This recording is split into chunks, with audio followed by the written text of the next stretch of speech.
morning, good afternoon, good evening, depending upon where you're located. This is Bill Neville with the Entrust Group, and thanks for joining our monthly webinar. This one is, we have our guest Bob Coleman from Idaho Armored Vaults, who's going to do a presentation about precious metals, give you an overview of the pros and cons and everything you want to know about precious metals. I'm going to start it off and do a little bit about self-directed IRAs. Again, I mentioned this before, if you have, we will take questions at the end. We'll go through all the questions that we receive and answer them between myself and Bob. So feel free to type in a question at any point that you want throughout the presentation, and then we're going to get to all of them at the end. Okay, let's get started. As a reminder, we put this up every time. We, the Entrust Group, we do not provide any investment advice or endorse any particular investment. Anything that we present is for educational purposes only, and we encourage all people, anybody who's considering investing in precious metals or whatever it is that you're thinking about, to talk to an advisor, an attorney, an accountant, anybody who can give you advice. But Entrust will not be the company, or and myself in particular won't be a person that gives any particular advice. And this is what we're going to be going through. First, I'm going to give you an overview about Entrust. What exactly is a self-directed retirement account? What are the benefits of using self-direction when dealing with investing inside a retirement account? And then Bob's going to take over, and he's going to go over about his company, Idaho Armored Vaults, and precious metals investing and storing. And then, as I mentioned at the end, we're going to do a Q&A. This is me. I've been with the company now for about 9 years, and I originally started with the company in internal audit and overseeing our franchise operations, and then I oversaw our compliance and internal audit. And for the last handful of years now, I've been overseeing I've been a business development manager with Entrust. Sorry. For Entrust, we've been in business since 1981, almost 40 years. We have over 22,000 account holders, somewhere around $3.5 billion in investor assets. And how we differentiate ourselves, one of the ways in which we differentiate ourselves from our competitors, is that you get a single point of contact with Entrust. You and anybody you refer to us, if you're an investment sponsor. So instead of, if you have questions or need assistance, if you instead of just calling the 800 number and get whoever happens to answer the phone, if you're in my region, you get me and my associate. If you're in one of my colleagues' regions, then you get them and their associate as a specific point of contact. So not just a random person that happens to pick up the phone in client services. The majority of the company are certified IRA service professionals. We have offices throughout the United States. Again, I'm a regional business development manager. I have 3 colleagues who handle other parts of the country. We have a national continuing education program for realtors, CPAs, and financial advisors. So if you're interested in that, let us know. We will provide the classes on an invitation basis. So we don't schedule the classes, but if you're for example, a realtor, and you want to get a 2-hour 2C credit class, then we will provide a class for a group. So maybe a realtor association or a realtor office, something like that. We do obviously national webinars, and we do in-person presentations quite frequently, although not these days. And then we run what's called the IRA Academy, where we give training to other people in our industry to help them pass the certified IRA service professional. So we truly are a leading educator in the industry. We're the only company that has that designation that's able to, that does training and classes to help essentially our competitors prepare and pass for the certified IRA services professional designation. So what exactly is a self-directed IRA? First of all, it's not a type of IRA. Self-directed, if we could put it in quotes, simply means that you make your own investment decisions and you can invest in non-traditional assets. But when you have open a self-directed IRA, you are in effect, the custodian is allowing self-direction, but you still have to choose a type of account: a traditional IRA, a Roth IRA, a SEP, a 401k. We also have a health savings account, a Coverdale educational savings account. All of those can be self-directed if you choose. So we are regulated by the Internal Revenue Code. Accounts that we hold, the same way that an account, a traditional or Roth IRA that you have with a Fidelity, Merrill Lynch, Charles Schwab would be. Again, the only difference is we don't advise you and you can invest in non-traditional assets. So we are a custodian and record keeper, so we don't sell you investments. We don't have a list of offerings to provide for you. But if you want to invest in something non-traditional, as long as the transaction you want to do isn't in violation of the Internal Revenue Code, we will process and hold that investment. And so the self-direction, one of the benefits is it allows you to diversify and not just be limited to only publicly traded stocks, bonds, and mutual funds inside your retirement account. So if you want to buy a rental property or precious metals or promissory notes, tax liens, trust deeds, private placements, in effect, anything that's not specifically disallowed by the Internal Revenue Code, we will process and hold that. So you as the account holder are responsible for doing your own due diligence on the investment. Again, we don't do any due diligence for you, as the last couple bullet points emphasize. So what are the benefits?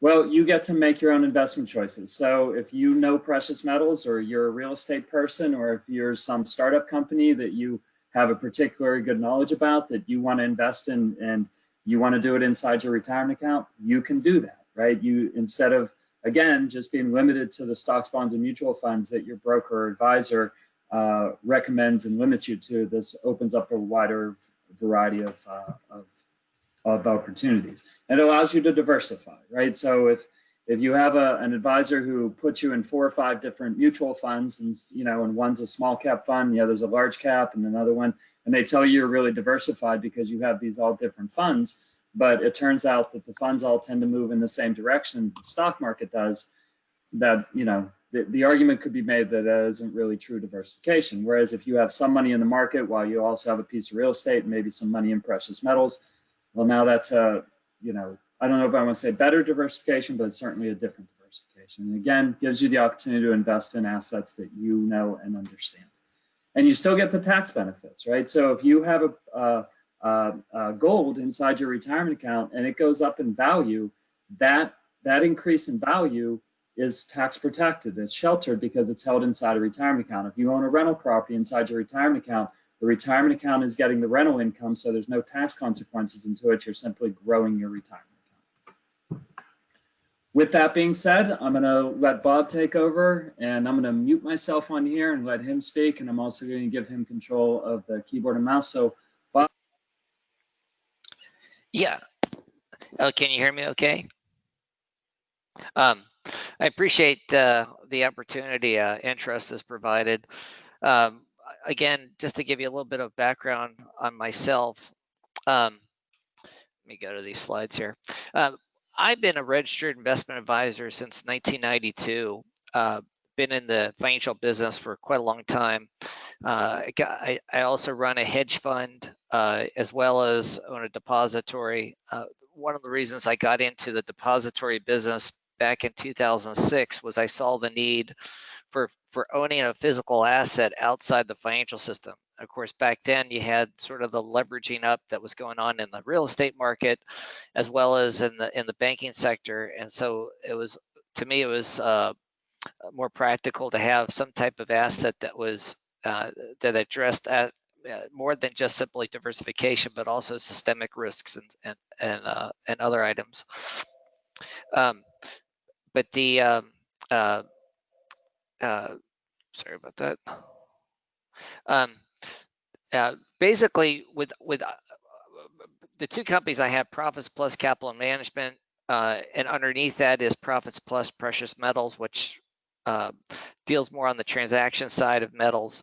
I also have Idaho Armored Vaults, which also goes by Gold Silver Vault, and that provides the depository services for owning precious metals in not only IRAs, but also private accounts, trust accounts, foreign accounts, that type of thing. To give you a little bit of background, I guess what I'll do first is I come at the metals market, unlike a lot of dealers out there. I look at it more as an investment, more money management type of practice, and to ask why to own precious metals. There's a lot of great information out there, a lot of good charts on a historical basis. what I decided today was to focus more on the present day of why to own precious metals versus comparing to the growth of money supply or whatever it may be. There's again, you can look at multiple ways of why to own precious metals, but because we're in such an odd time right now in history with this virus and the economy and so forth, and the level of debt that's just exploding, I figure I'd focus more on the current market environment. This chart actually shows the real spike in debt this year. We've been going up at about a 45-degree angle, and really since February, everything has sort of just gone vertical. And I think we're living in a world where you can basically, it's an old adage, inflate or die type of mentality, that we have so much debt that the only way out of this mess is to inflate it or basically print more money. And really the reasons behind that, there's so many of them. Again, I want to focus more on a smaller scale that may pertain to all of us. This was a study done by AARP. It showed about 53% of the households in this country have literally no emergency savings at all. And small businesses, roughly about 20% of the small businesses have less than a month worth of cash. And it's a big reason why I think the government came in and with these bailout programs to try and stem the bleeding, I guess, or the suffrage that a lot of people were going through when they announced these lockdowns, because frankly most people weren't prepared for it. Again, in terms of the strategy of owning precious metals, again, metals are somewhat of a fear indicator or a reason to own in case of uncertainty, that type of thing. This chart actually shows unemployment, this huge jump in unemployment over the last 3 months since the lockdowns and so forth. And what you see, the line in white, is actually bankruptcy filings. And typically, whenever you have a move up in unemployment, bankruptcy filings are not too far behind. And you can see that we're just getting started in sort of the downside of the economy, where people just aren't making it, or businesses aren't allowed to reopen, or they're just don't have the cash flow anymore. You're going to start seeing more pressure on the economy, which will then, of course, in turn force the government to print, or the Fed to print, more and more money. So it's sort of like almost like a loop, you could say. Again, this chart, which is kind of telling, shows exactly how much the central banks have printed or created out of thin air, or expanded their balance sheets. You can just see it's a massive increase in, this measures the central bank's assets as a percentage of their country's GDP. And this is basically the Federal Reserve, the European Central Bank, Bank of Japan, Bank of England, and the Swiss National Bank. This is just their increase in balance sheets. Just, you can see that line just all the way to the right. Just a massive increase, which typically has taken maybe 5 or some 10 years to do. This thing has done it in a matter of months. Again, this is zoning in more on the Federal Reserve and the jump in the balance sheet, where it has created well over $3 trillion since last September, when we started to have some of the tightness in the repo markets and so forth. It's a good illustration that any type of friction in the stock market, financial markets, economy is just going to be met with balance sheet expansion, which is just basically money printing. So I try to use these types of charts to kind of exemplify there is no way out of this mess except for printing more money. And that's just, that's the problem when you've kicked the can down the road for 50 years. Eventually it just gets bigger and bigger. I threw this chart in, its next 3 charts, just show what actually $100 million looks like on a pallet this is a pallet of $100 bills. And to kind of give you an idea of what ultimately $1 trillion looks like, of course, they created $3 trillion in a matter of months, but I'm going to just show you what this looks like a little bit. This is $100 million. This chart is $1 billion in $100 bills. And this chart is $1 trillion. Of course, they created 3 times this amount, really since September, but more so since March. It just goes to show that they're just creating numbers. Now it's all done digitally for the most part, so that you don't have the money printing, in terms of physical notes, but it just kind of gives you a good illustration of how much $1 trillion is. And then this is an interesting chart. Since we're living in a time, and we just passed a new all-time high in negative yielding global debt around the world. There's now over $14 trillion of negative yielding global debt.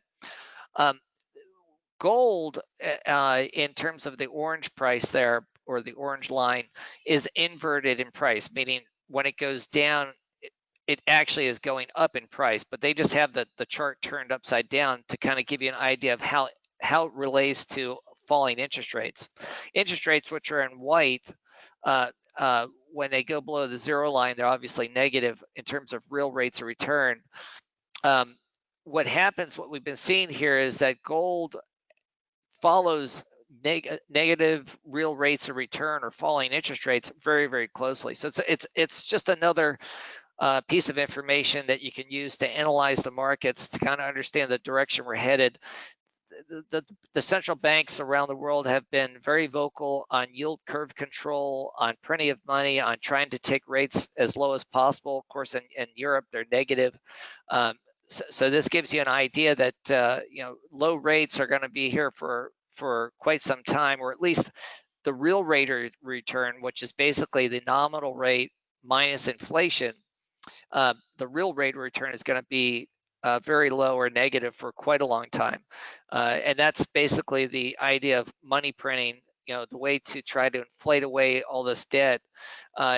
Ultimately, that money printing is going to seep into hard assets and into the economy. And I think that's what we started to see here over the last few months. You've started to see large institutions and investors start to realize that you can't print copper or gold or iron ore, but if they keep continuing printing money, those finite resources are going to become more expensive. It's more on the supply side. This is an interesting chart. It shows really the last 4 months, over 200 million ounces worth of silver have been added to the ETFs over the last 4 months, which is just a massive amount. I mean, the annual mining supply is roughly about 900 million ounces a year. In this period of time, it's just a tremendous amount of money that's been flowing into the precious metals. Gold has also saw an enormous increase in investor participation in ETFs, physical coins and bars, that type of thing as well. So just want to kind of give people an idea that that more and more investors, not necessarily gold bugs, but more investors, mainstream investors, are recognizing the need for gold and silver in a portfolio for diversification. Before I get into the actual storage and so forth of precious metals and understanding depositories, that type of thing, and how to own metals, one thing I do want to mention, if you are looking at precious metals, the physical coins and bars, what I've seen over the last 3 months has been a lot of dealers out in the country have inflated not only premiums to a large degree, but if you look at their advertised spot price, there's been a lot of games being played in the spot price that they're quoting you for the product itself. And obviously you have the spot price plus the premium when you go to buy a product. What I would suggest investors looking to get into metals, or if you already own metals looking to buy more, is check around multiple different sites, not just go to your favorite dealer per se, but try to understand as we see these financial markets do things we've really never seen before. There's a lot of discrepancies, especially with spot pricing. A lot of dealers tended to use London spot prices in the past, but when the COMEX, which is the exchange in New York that trades the futures contracts, when those spreads blew out and the price of precious metals on the COMEX exchange become much more expensive relative to the London spot price, a lot of dealers started using the COMEX pricing instead of the London spot, and they were, even though they were still buying from wholesalers at the London spot price, and it was a way for them to make even more money off of their client base. So try just do a lot of research. Talk to as many dealers or look on as many websites as you can to understand who's not only what they're charging in terms of premium, but what they're actually quoting you as a spot price. Now, to get into precious metals, I think it's fundamentally important to understand ownership versus representation. When you're getting into physical bars and coins, there's a couple different ways that the market sort of distinguishes based on the program you're investing in. If you're just buying physical bars and coins and storing it on a pooled basis or an allocated basis, you may not actually still be owning the metals per se in your name, or a specific quantity or a specific product of metal in your name. You may still just have representation, versus segregated storage is metals that are held specifically for you, and it's the exact product that you deliver and is the exact product you get back out. And a good example, in a ETF, for instance, when you buy precious metals, many of these are, they may be designed for delivery, but you'd have to have a large amount of money. So in most cases, you are just really getting representation of price action, not necessarily the actual ownership. Allocated programs, which is the majority of storage programs and structured programs around the world, allocated programs could simply just be where you buy a piece of a 400-ounce gold bar, for instance, where you have 10 ounces of it. You'll never really be able to take delivery of that portion of a bar, but you're relying on the program to ultimately, if you want to take delivery, they have to convert that 400-ounce or a portion of 400-ounce gold bar into a 10-ounce bar for you to take delivery. I think it's important to understand those types of things when getting into the precious metals market. Again, the risks out there, and I'll go through a number of them. I won't get too detailed in these slides because it'll take quite a long time, but you can definitely take a look at these slides at a later time. Systemic risks are more of the system itself, the leverage in the system, the liquidity, obviously the volatility that we see in the markets, how that affects the actual system itself. Obviously, we saw in March some serious systemic issues start to arise, and of course, you saw the feedback from the governments and central banks to try and stem that type of overall general risk. With custodians and sub-custodians, this is an interesting one. Understanding your custodian, who you're storing with. If you're in an ETF, for example, understanding the risks that ETF has with storing metal at the custodian where they're storing it, or with the sub-custodian that's being stored, that the metals are being stored with. Like, for instance, in London, it's common practice that if you're, say you're in a gold ETF and it's being stored by a lead custodian, they happen to sub-custodian part of that metal out. If the sub-custodian loses that metal, the custodian and the trust itself have no recourse, and that's LBMA rules right there.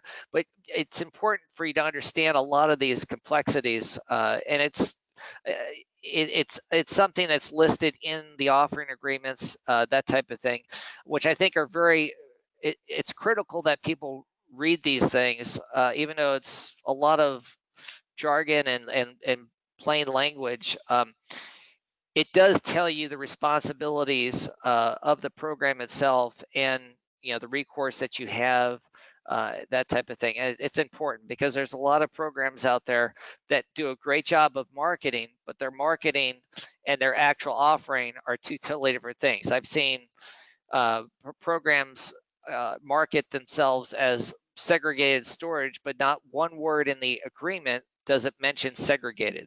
So it's just something to keep an eye on. Interesting fee discrimination in my industry, in the depository side.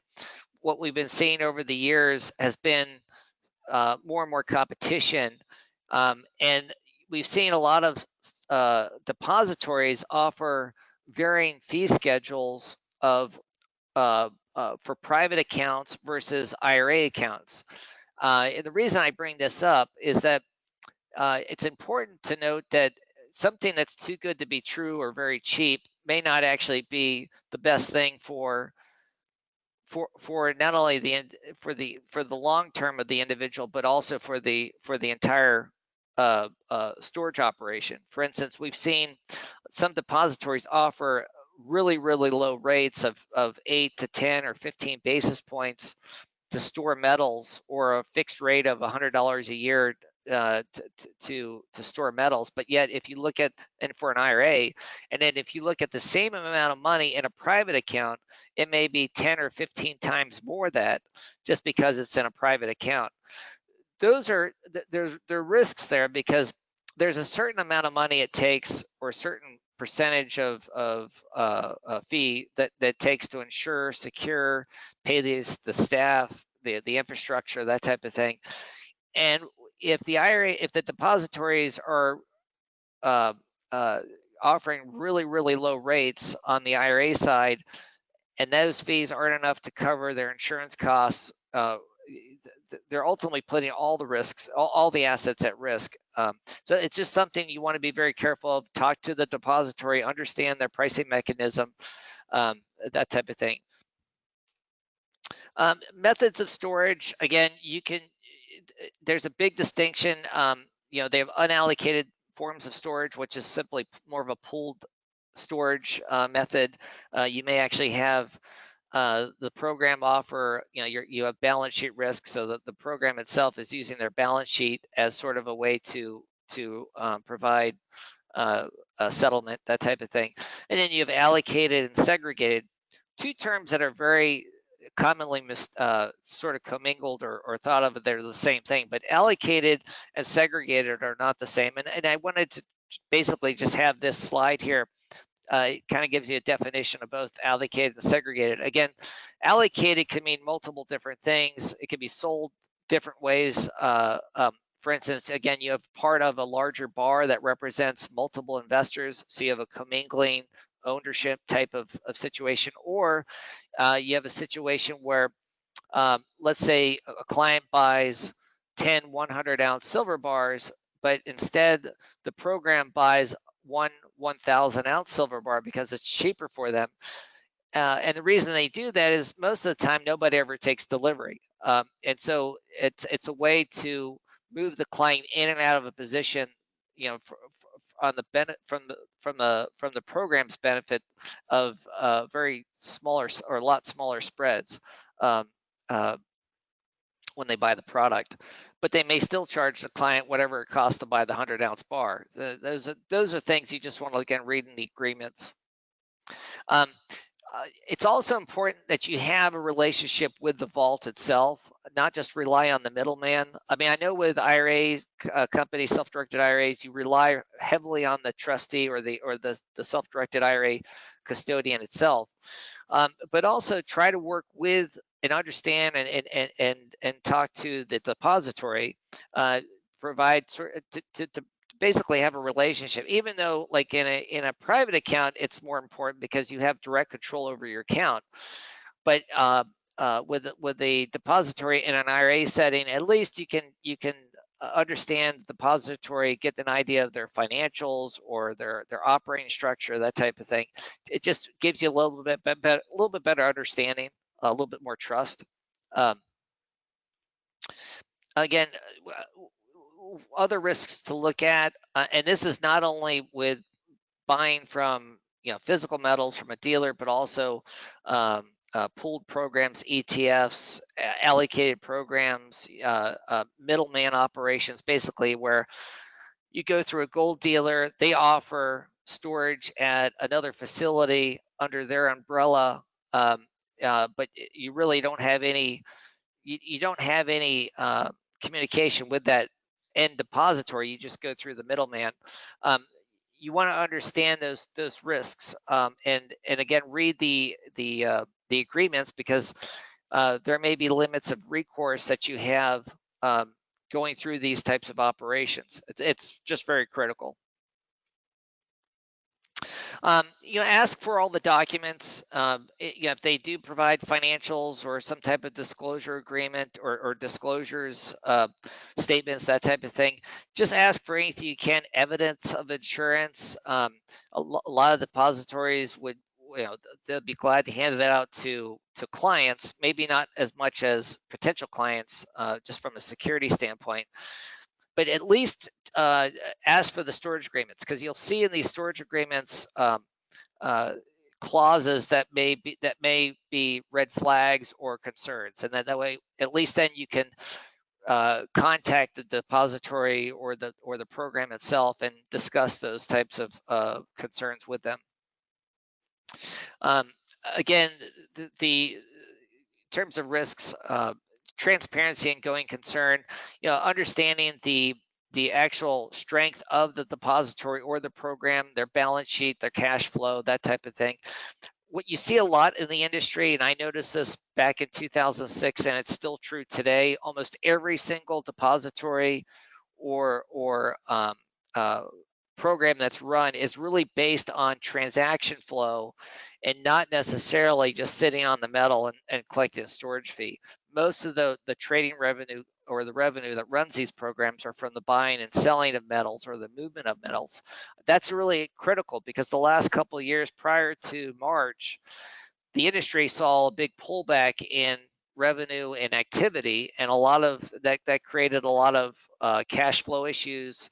A lot of companies were barely breaking even or losing money. Again, those are, you try to understand the operations and how those facilities actually make money and go on a day-to-day basis.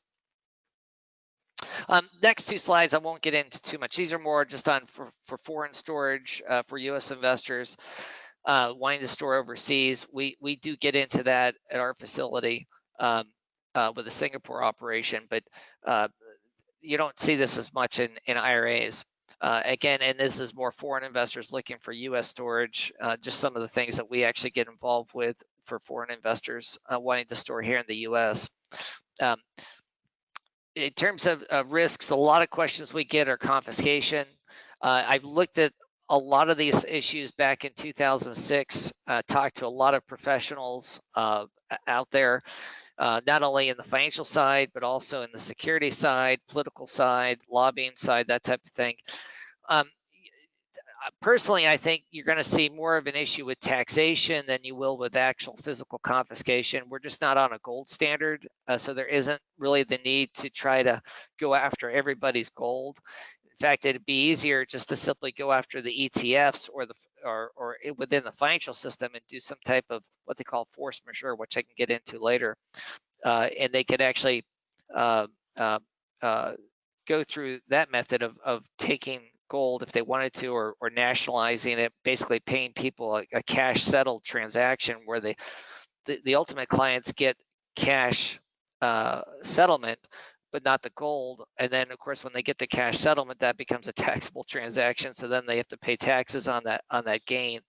But that's something that people do ask questions on, looking at capital controls, that type of thing. What happens when you get into a high inflation environment? What does that mean for metals and obviously your other assets as well? Privacy is something that we look at very, very closely. Here at our facility, we don't require a tax ID number or social security number to establish an account for a regular account. For IRA accounts, obviously, you have to provide a lot of that information to your custodian. But it's something that we look at closely, especially as you see the lack of privacy in a lot of different asset structures become sort of like the walls are closing in. It's very difficult to have that degree of privacy, over your portfolio. So we've looked at that. Again, political risks. This is something I've looked at. Over 15 years ago, I looked at socialism, fascism. There are very few depositories out there that actually have looked at multiple tiers of risks out there and address these risks. This is something that has separated our firm from many other depositories. We look at, again, I come from the financial side, so I look at anti-money laundering policies, know your client rules, that type of thing. But understanding what does it mean if we go more socialistic in this world, or the money printing continues to go on. You have public outcry because the economy isn't picking up, and there's going to be more money printing to support its citizens. What does that mean long term? Those are all types of things that will impact not only your general investments, but it'll impact gold and silver as well. And so those are things that I've looked at. And I can always get into more of this with questions and answers. The force majeure, this is something that is in a lot of different contracts. Basically, it's the ability, if something happens beyond one's control and they cannot make settlement or delivery, they can claim what they call a force majeure, meaning they cannot deliver the gold, so therefore they'll either not deliver it at all or cash settle the transaction, basically make the person whole through cash. This is something to look at, whatever program you're looking for or looking at, or if you don't see it as much with physical gold and silver stored on a segregated basis, because at that point you own the metals directly, and it's being held directly for your name.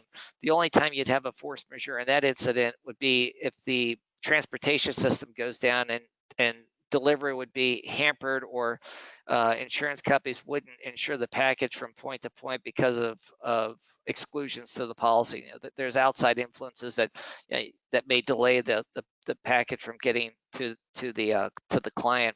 But again, try to understand that terminology. It'll help understand the risks of the program that you're looking at.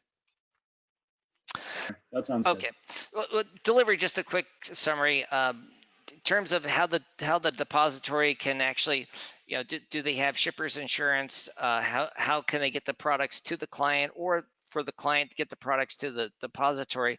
Those are just questions to ask, especially where we see this virus and the logistics issues that we've been running into. Those are just more questions, to ask the depository or the program. And then, let's see, social chaos is one that I looked at 15 years ago. A lot of people thought I was crazy when I started looking at that as an actual risk, especially here in the U.S. But understanding really the economies or the economic scale of all this debt that we've been creating and kicking the can down the road, and the virus obviously accelerating, the lockdowns and the economic fallout. It's important to understand the surroundings around the depository itself, or the program, how the program can operate in that type of environment. And it wouldn't just be social chaos. It could also be like we're seeing with the virus and the lockdowns, the ability for companies to go into some type of backup protocol. How accessible are they? That type of thing. Again, risks of authenticity.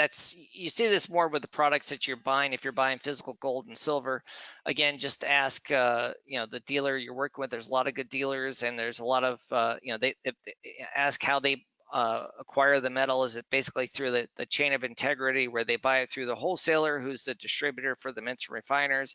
A lot of times when you buy a new product, that's typically the method that's being done. Or sometimes retail dealers will actually be buying product from other clients and then just crossing trades. So just understanding, the product that you're buying, is it backdated material or is it new product? In terms of one thing I was going to mention was the clauses of indemnities and hold harmless agreements inside these contracts. Again, try to understand, look for those types of flags, I guess you could call them, where you have clauses that would basically wipe out any recourse an individual would have if something did happen. Understand, know the difference between marketing and actual responsibility of a contract. A lot of firms will use great marketing techniques to draw in a client, but the contract may say something totally different. So just try to understand that. The next two slides are actually actual pieces from contracts that are out there and some of the claims that they make. Not to get into these too much, but it's worth it to take a look at to kind of give more of an overview of how they'll use, like, for instance, one firm may market as, they may say that your holdings are segregated, but not anywhere in the actual storage agreement or offering agreement is segregated even mentioned. So those are just things to watch out for. If you're storing at a government facility, it's very, very critical that you understand that most government facilities operate with a degree of sovereign immunity, which basically says that if they lose your metals, you don't have any recourse. You can't sue the government. And so I see a lot of that especially with foreign operations. There aren't as many government operations here in the U.S. In fact, this last quote actually came from the depository down in Texas, but it's something to keep an eye on. Again, we look at accessibility and flexibility. It's something that I've looked at for really since I got started in this business. We're the only depository I know of that isn't owned by a gold dealer, isn't owned by a financial institution, and isn't owned by a cash in transit type company like a Brinks. So our fee structure and so forth is really based on storage fee revenue and not necessarily transaction business. So it's a little bit different business model in that the loyalty that we have to the client, there isn't a conflict of interest with regard to transactions, or we don't hold a bunch of metal that we're or do business where we sell a bunch of metal forward and all of a sudden a mint or refiner can't make any more metal, and then what happens? Do we default on the contract, or do we go into the vault to potentially lease some metal to make good on that contract? I mean, those are things that have happened for 500 years. Those types of business practices. Again, it's something that just try to understand the surroundings that you're looking at in terms of the programs that you're looking at, and that pretty much sums it up.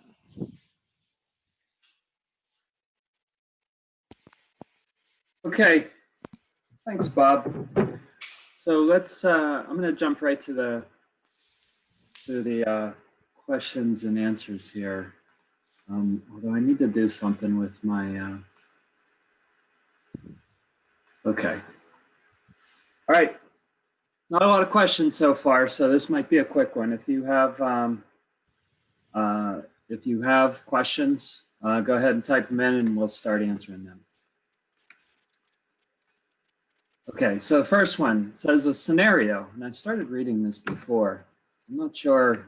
I don't think I'm going to be able to answer this. I don't know if you're going to have any input or not, Bob. But it says if we have a Roth precious metals IRA with Entrust at Bob's vault, and the government ever decided to nationally convert IRAs to treasury bonds, would we be able to transfer our precious metals in kind quickly to Bob's private side? I'm wondering how quickly you can process this. I mean, Bob, that's geared towards your. I mean, it's a scenario that I couldn't possibly ever see happening. But I mean, Bob, if you want to take that.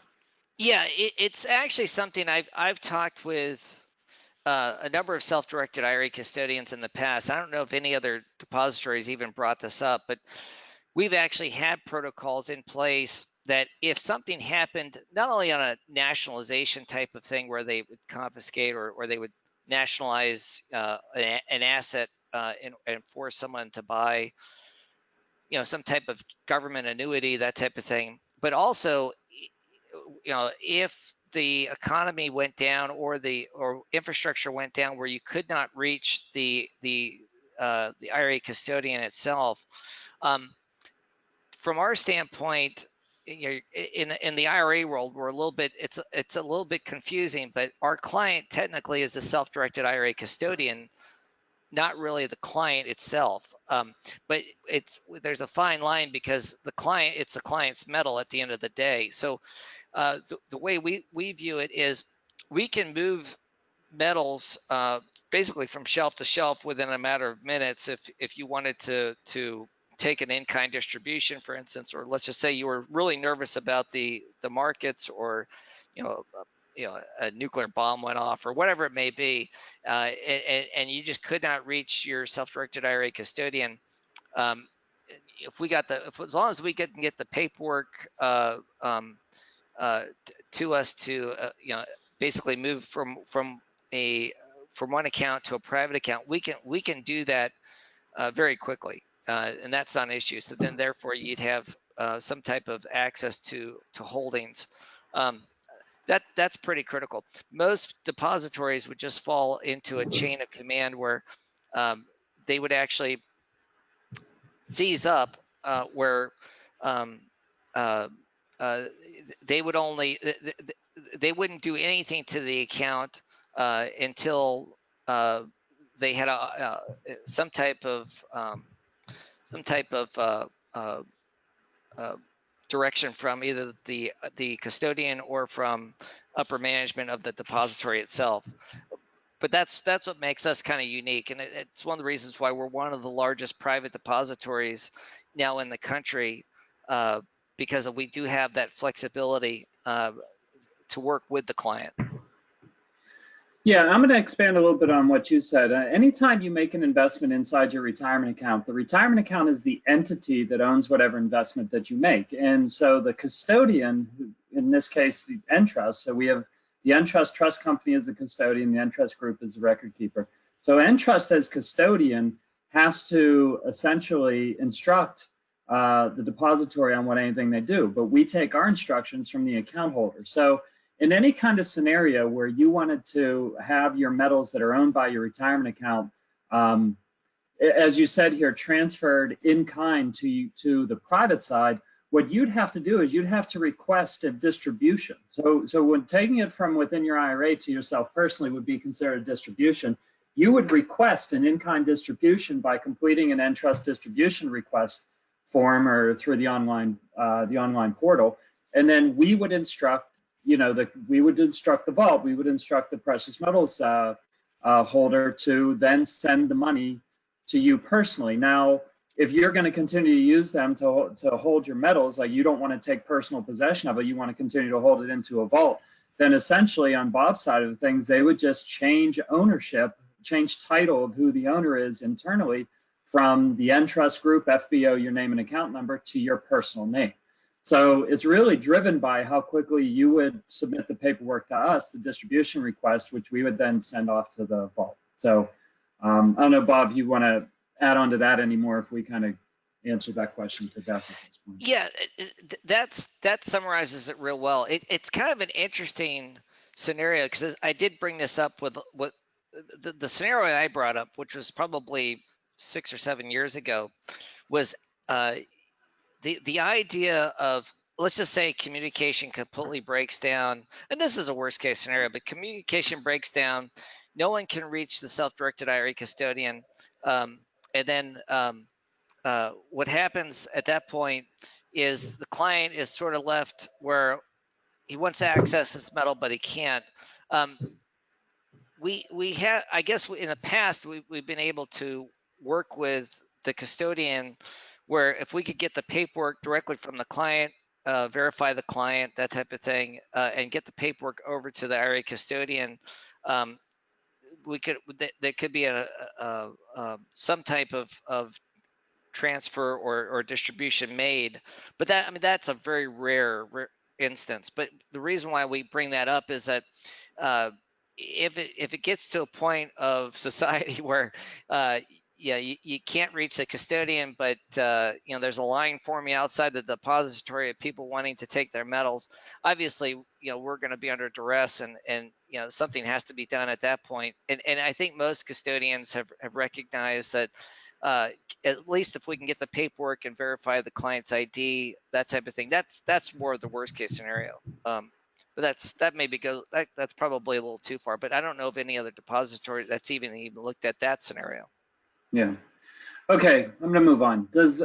Next questions for me, does this qualify for continuing education for real estate brokers? No. So, Michael, we have a specific presentation that's called The Basics of Real Estate IRAs that we had to we had to submit and get and get approval for it to provide the 2 CE credits. So you'd have to essentially get together with your other real estate people and request that we do this class for you. And it's a 2-hour class, which also involves a test at the end that you have to pass. And then we submit that. And it's state specific. So it's not a national thing, it's for states. So we have one in California. We don't have it in every state of the union. We have it in certain states. So if you're interested, my email is up there. Reach out to me and I can let you know if your state and what you would need to do to have that class. All right, next question says, I'm not sure I understand this question. What is the correlation of precious metals to government debt, Fed balance sheet? Then it says C1Ls, et cetera. I'm not sure what the C1, but Bob, can you answer that question? Yeah, if you're looking at what makes the precious metals interesting is there was a long-term study done that shows the non-correlation of precious metals to paper assets. And I mean, if you're looking at stocks and bonds as a diversifier, it's actually been studied that gold and silver added to a portfolio actually enhances the overall return. Now, if you're looking at the movement of precious metals in terms of prices related to the size of the government's debt or to the Fed balance sheet, that type of thing, there is strong correlation with gold going up in price, for instance, and this is over a longer period of time, because short term, there's a lot of swings and there's a lot of noise, but typically, if you see an increase in money supply or you see an increase in overall debt or the expansion of the Fed balance sheet, gold tends to perform very well or very correlated to those increases in balance sheets. I mean, you saw, it was interesting because in 2013, you had gold start to go down as the Fed's balance sheet actually was continually expanding. But over a long-term picture, I think that's where these correlations more come into play. Okay, next one, person asked 2 questions back to back. Can you speak about the direct-indirect relationship of the client and the vault? I'd also like to know about delivery versus pickup. So I'm gonna just, in terms of IRAs, as far as the client and the vault, again, the IRA is the client. You're the client of the IRA custodian. So, you would instruct Entrust. So you would establish if you're using your IRA, you would pick the vault that you'd want to have. You pick the metals dealer that you want to purchase from. You pick the vault that they want to be held. Then you instruct us to send it to send the money to the metals dealer. You instruct the dealer to send it to the vault. So that's the general process associated with it. But it all has to flow through your custodian, the paperwork, and it's all held in the name of the IRA. Bob, if you want to, and then I'd also like to know about delivery versus pickup. So go ahead. Yeah, Bob, that's a very, very good question. Most programs out there, especially in an allocated format or even in a segregated format, most of the relationships in an IRA format, you're going to have between the IRA custodian like Entrust and the client itself. Very rarely do you ever talk to the depository unless you're just trying to do some introductory type of analysis on, hey, which depository is the best one to store at, and you talk to the depository to get an understanding of their business. What I try to do is a little bit different. With Entrust, in fact, they're kind of unique because they're the only account that basically we allow for not only a segregated type of storage arrangement, but also an allocated arrangement as well. So to give you an idea, when you have clients can call us up at any time. That's not a problem. And typically with an IRA, where we recognize is you can't have control over the account. That's the position of the self-directed IRA custodian, and that's critical to understand. But it doesn't stop the client from developing the relationship with the vault itself and kind of getting a little bit better feel for the operations, especially if you're, we buy and sell metal as well. So if you're wanting to get sort of color on the market, or you're trying to get an idea of, hey, listen, what's going on with logistics, or the world's crazy out there, how are you guys handling it? Those are questions we can answer. But when it comes to segregation and allocation, there is a big distinction we do here in the vault, and I guess you can categorize that as a relationship with the client. With a segregated holding, which is what we primarily do here at the facility, everything's segregated. Even technically our allocated account through Entrust is segregated because we hold that account separate from all other Entrust clients that are storing on a segregated basis. But to give you an idea, a segregated account from Entrust, I'll walk you through it. Those assets are held separately in a separate package or container or sealed box, whatever it may be, with that person's name on it. So client A versus client B are going to have two totally different containers or boxes that their assets are in. They're actually identifiable, they're recognizable, they're separated, they're physically separated. On our inventory system, we also separate that client A and client B. So we recognize if a client calls up and they have a segregated account with Entrust, we bill it separately. We also account for it separately on our inventory system. So there's much more individual accountability versus the allocated type of program that we offer. Really, Entrust controls that. We provide the reports to Entrust, but Entrust ultimately provides the inventory report to the end client. Even though we will account to Entrust, okay, client A has this product or that product. And a distinction in an allocated format is if you buy Gold Eagles, for instance, you may not get back the same Gold Eagle that you originally bought, but you'll get back a Gold Eagle. So that's another distinction as well. Plus, in a segregated format, we take pictures of all the products that come in and send the client and Entrust the pictures and inventory report. Versus on the allocated side, it's a much cheaper account, so we don't do pictures and that type of thing because, again, you may not get back the exact same product that was delivered in, even though you'll get back the same type of product. Those are distinctions, and that's where I think the relationship kind of develops from a client's perspective. Okay, next question says, with your facility, are the precious metals fully insured, and who is the insured? Okay. Yeah. Oh, just to go back, because you had delivery versus pickup, we can ship out, or clients can drop off, or, well, in an IRA they can't really drop off, but they can also pick up at no charge. So if a client wants to come to the facility, we can actually provide delivery there as well. On the insurance front, our facility is insured by Lloyd's of London. We have an all-risk policy. Currently, it's $220 million.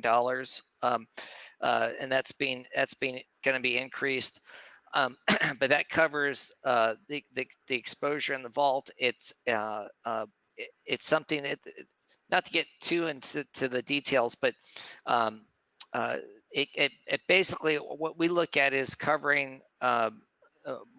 Our insurance will cover more than what we're actually storing in the facility at the time. So we'll typically overinsure in the facility to protect against any type of exposure. And in the case of the IRA, the IRA would be insured. Correct. Yeah. But, well, the Entrust would be what they call the loss payee. So if anything ever did happen, the insurance company can write a check directly to Entrust.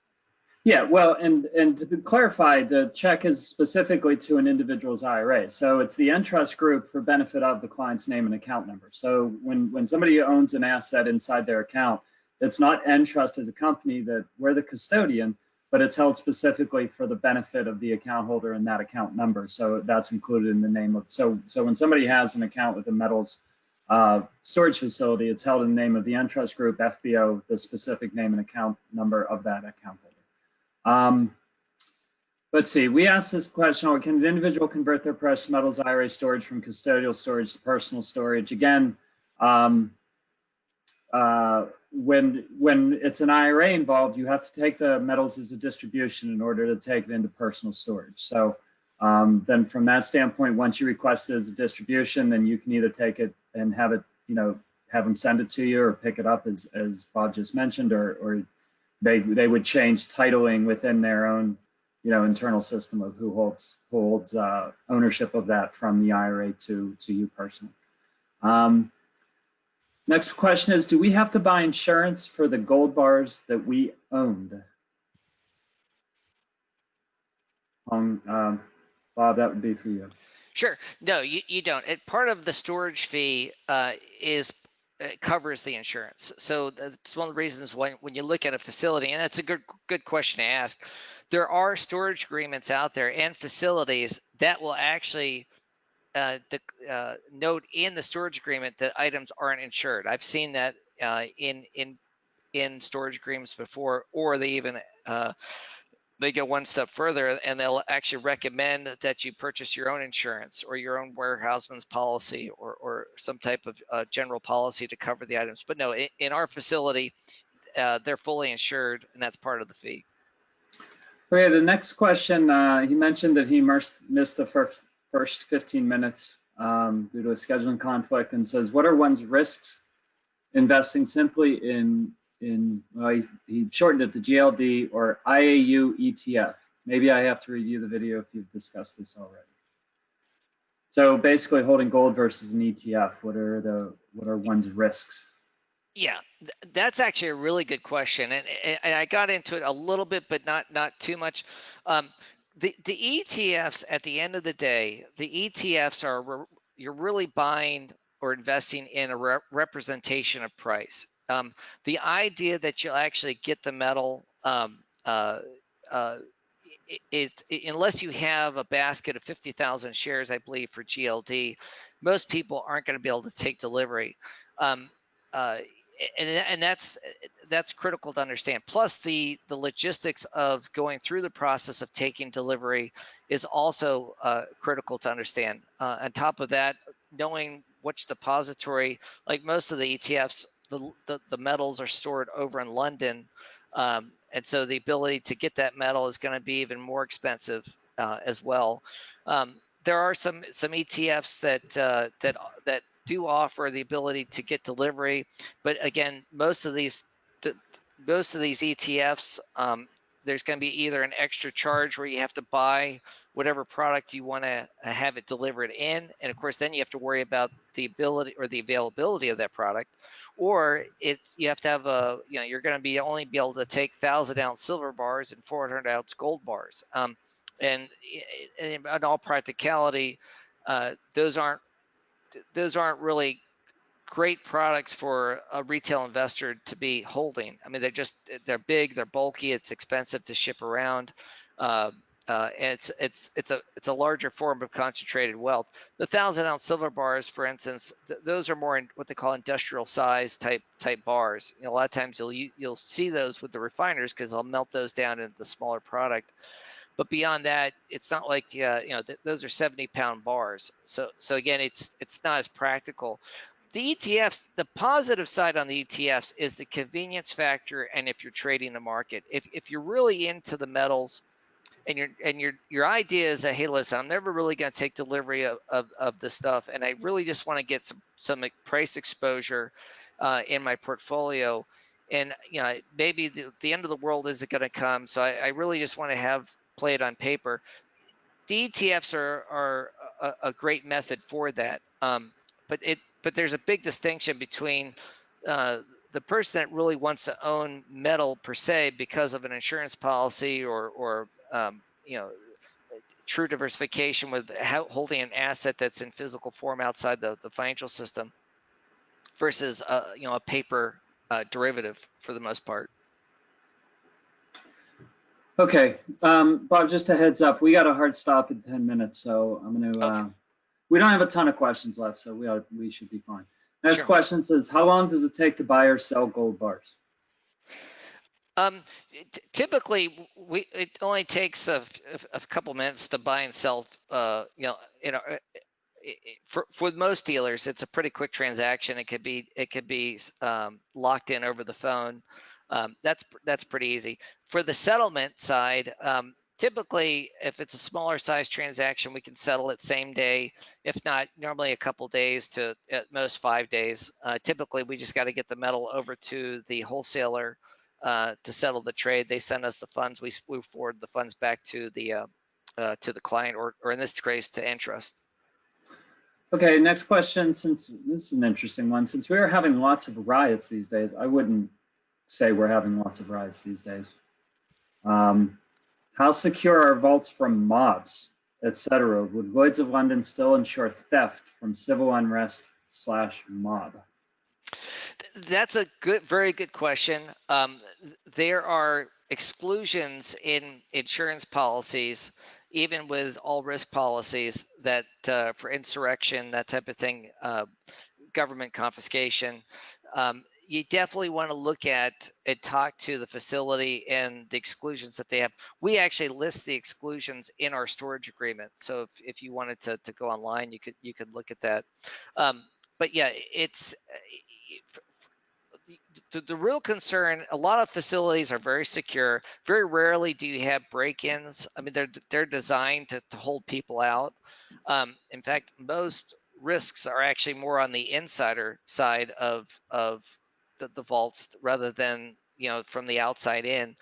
But again, know the exclusions to the policies that they have.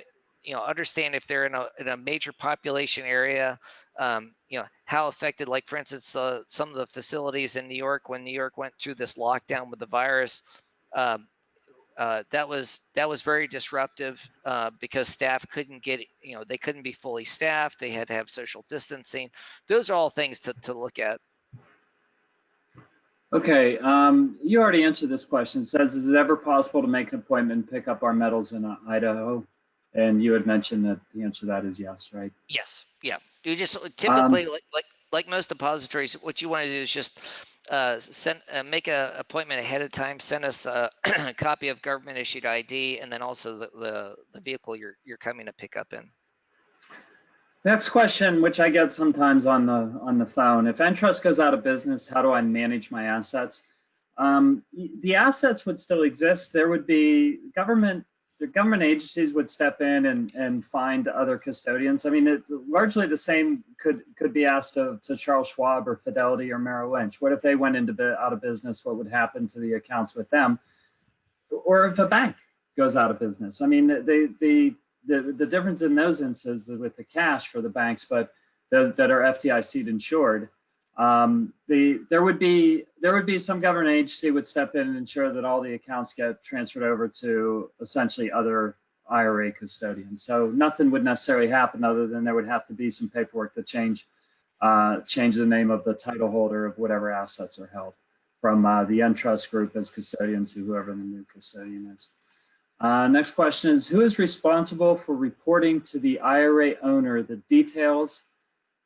Who is responsible for reporting to the IRA owner the details on their precious metals amounts and value based on spot?